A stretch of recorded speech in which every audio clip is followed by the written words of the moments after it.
wish I was a lizard in the spring. Yes, I wish I was a lizard in the spring. If I'm a lizard in the spring, I hear my darling sing. Yes, I wish I was a lizard in the spring. Cappy, let your hair roll down. Cappy, let your hair roll down. Let your hair roll down and your bangs go round. Oh, Cappy, let your hair roll down. I wish I was a mold in the ground. If I'm a mold in the ground, I'd drink that mountain down. And I wish I was a mold. Good evening. Thanks for coming to this session of Science in Cocktails. For the ones that do not know, Science in Cocktails is an initiative that tries to bring science closer to people in a very relaxed environment. It has began a year ago, and it's a joint organization between Byens Lys and the Niels Bohr Institute. Tonight we'll have Marianne Vestergaard speaking about supermassive black holes, quasars, and baby galaxies. She is a lecturer at the Niels Bohr Institute, and her main contributions have been in these areas of supermassive black holes and quasars, determining the observational masses of black holes and so forth. Later on we'll have Kristoffer August playing showing us his music project August and the Red Apples. So let's applaud Marianne.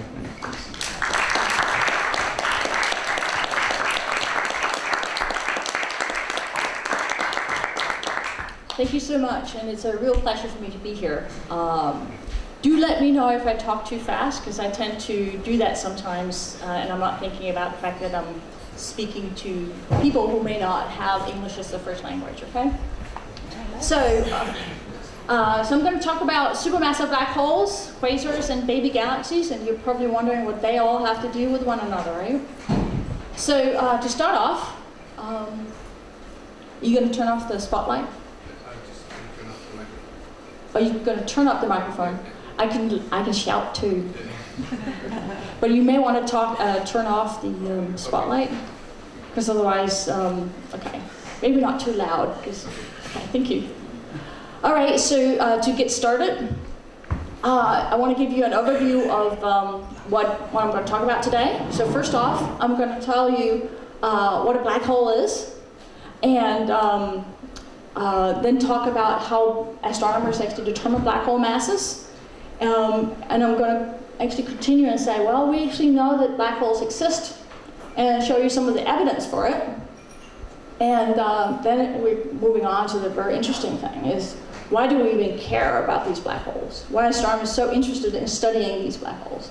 And that leads us on to talking about quasars and some of the current studies that are actually happening right now in the field that actually is relating to supermassive black holes. All right, so what is a black hole? Okay, well, you can define it as an object that's so dense that not even light can escape from the surface of it. And I don't know, those of you who are not really interested in, or sort of you don't like equations, just forget that they're there. I put them in, yeah, exactly. I put them in for those of you who are thinking more along the lines, it's nice to see an equation, what's you really talking about?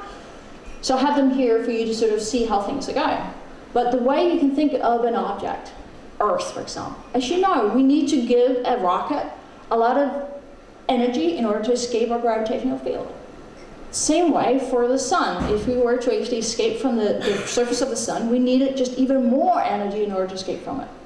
However, if you were on Earth and actually had a satellite orbiting Earth, then that satellite needed less energy to escape Earth's gravitational field than if it was on the surface of Earth, because it's further away. So what that really means is that if you have an object that has a certain mass, this is what I'm describing here, then the distance from the center of that object to the distance of that little object is distance r. The larger it gets, see, the larger this gets, the escape velocity actually goes down, okay? So what that means is that the further away you are from an object, it's easier to escape it. You need less energy. You can probably kind of see that too, right? But if you're on the surface of it, you need more energy. So what happens then if you have an object like this, has a certain mass, and then you shrink it down to, for example, it has a mass or an extent that it total, start off with, that has 3 radii, and you shrink it to only have 2 radii. Then what happens is that the escape energy that you need is larger. Because all of a sudden you have the same mass but in a smaller volume. And then if you shrink it even more, you need an even larger escape energy or escape velocity in order to escape that object. So basically, a black hole is one where in order to escape the gravitational field of the black hole, you need to have a light or a velocity that's greater than the speed of light. And we actually define the surface of a black hole as being one where exactly you need a velocity that is equal to the speed of light in order to escape it. Of course, if it's right on the surface, it probably won't escape it, but it's really, really hard for it to escape that gravitational field of the black hole. So basically, it's just a very, very compact object where you need such a high energy to escape it that you can't actually do that because we don't know of anything that can travel faster than the speed of light. Does that make sense? Good, excellent. Okay, so, excellent. Okay, so another way to sort of think of this, and this is what Einstein did. He couldn't really fathom, he couldn't really grasp this idea of having gravity work over long distances. What is this funny force that sort of you can't see? So he devised this thing that the analogy would be to have a rubber sheet like this. And a heavy object would actually make a larger indent in that rubber sheet in the same way, and then it would distort the rubber sheet. So he made this analogy with space-time, that basically what mass does is distort the space-time continuum right around the black hole. Or any object, actually. So for example, if this was the sun, and this was a star that was 10 times as massive, this is exactly what would happen. The space-time would be curved around the black hole, sorry, I'm a little biased here, around the sun. But any star that's 10 times as massive would actually distort the space right around that star even more. So if you look at it over here, this is kind of the rubber sheet without any star at all, star or planet. Then if you have any star or planet, it would distort the space-time right around that planet. But if you then had a black hole, what really is happening is that you have it so dense that right around, as you can see, it's really just around, really close to the object itself. It's so distorted that the whole rubber sheet actually has no bottom. So that's where that, the description of a hole comes from. But really just means that it's really, really close. It's only very, very close to the black hole that you really see a difference between a black hole that has one solar mass and the sun, for example. Okay, so that's kind of what I just said. Okay, so this event horizon is the same entity as the celestial radius. So physicists talk about the celestial radius, and it's just the same thing. It's just the extent of the black hole, and we define it as being exactly that extent, where in order to escape that compact object, you have to have a speed that's greater than the speed of light. And so this is just rewriting all of that, but what I thought I'd actually show to you is actually if we could shrink the sun to the size of 3 kilometers, we could generate a black hole. Cool, huh? Well, maybe not. Okay, Earth has to be as small as 9 millimeters across. Yeah, think of that. But you can also see just the whole mass of the Earth in just over, almost 2 centimeters across, right? So you have the radius, and the diameter would be about 18 millimeters. It's not much. It's very, very dense, okay? Now, just to put that in perspective, of course, you can ask yourself, what if we actually did turn the sun into a black hole? What would happen? Does anyone know what would happen?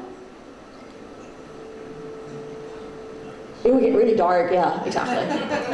Now, what would happen to us? Would we sort of move into the black hole? Would we get swallowed by the black hole? Yes. Yes? Why don't we fall into the sun right now? we're moving in a very stable orbit around the sun. It has 1 solar mass of matter. And if it shrunk and became a black hole, nothing had changed but its extent. The mass is still the same, so the gravitational force is still the same. We'd still be orbiting. We just didn't know where we were because it would be all dark. That's exactly it. Just be cold and dark. Interesting, isn't it, to think of? But anyway, if we were to actually compare that to some of the extents of the black holes that we're going to be talking about a little later, then you see the Milky Way actually has a black hole. And its extent is that size of, now the size between us and the sun is 1 AU. So the size of the black hole there, even if it has 4 million solar masses, that means that 4 million times the mass of the sun, but the extent of it is only 8% of the distance between us and the sun. Very, very compact. Now quasars are actually black holes. In the center, what's actually fueling a quasar is really just a black hole. But they're very massive. As you can see, this is 1 billion solar masses. That's very typical for a quasar. But even so, the extent of it is only 20 AU. So 20 times the distance between us and the sun. But it also means that quasars and black holes, they're so compact that they're really the size of the solar system. Okay, goody. Now, the one thing I do want to point out is that force of gravity, this is supposed to show two balls that have, mass of M1 and M2. That doesn't really matter, but what's really important is that this force drops off with the distance squared. So that means that if you go further away from the sun or Earth or black hole, then the force of gravity actually drops off pretty quickly. So what it means is that the black hole does not have eternal reach. So its gravity, its grasp is only limited. It's like a little baby that can't walk. It sits on the blanket. As soon as it's throwing away all the toys within its reach, it'll cry because there are no more toys. You can't reach them. Same thing with a black hole. It has a limited reach. So it means that you don't necessarily have a black hole that would swallow a whole galaxy. It just won't happen. Okay, I guess that's what it is. Okay. Yeah, you still have to, I usually tell my students, you still have to hand in your homework for Tuesday. So how do astronomers actually determine masses? Well, it's very easy if you have things orbiting around each other. You have this funny thing about gravity, right? And gravity tells you something about the mass of the central object. So again, we have gravity. You have something about the two masses. So you may have a little satellite mass that's sort of orbiting here, a star. And you have the central mass that you want to determine. And if you look at some of the Keplerian orbits, it's all in equilibrium. You can actually rearrange that to show that all you need to know is the velocity of that satellite and the distance of that satellite from that central object. So we can determine the mass of the Earth by actually measuring the orbit, the velocity of that satellite around Earth, and the distance to it. And that's what astronomers use all the time. That's why binary stars are really, really important. It's a way for us to measure masses of stars. If they sit by themselves, it's a little harder.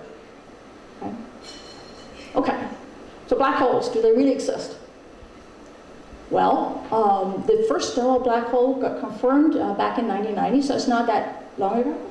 But it was confirmed in a binary X-ray emitting system, stellar system, that now turns out to have a black hole. So one of the stars has now turned into a black hole.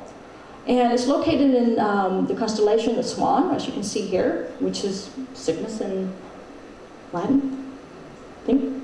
Okay. And that's where it is. And now we know that it has a companion. So you have this black hole with an accretion disk around it. That means that there's a disk of matter that is fueling the black hole.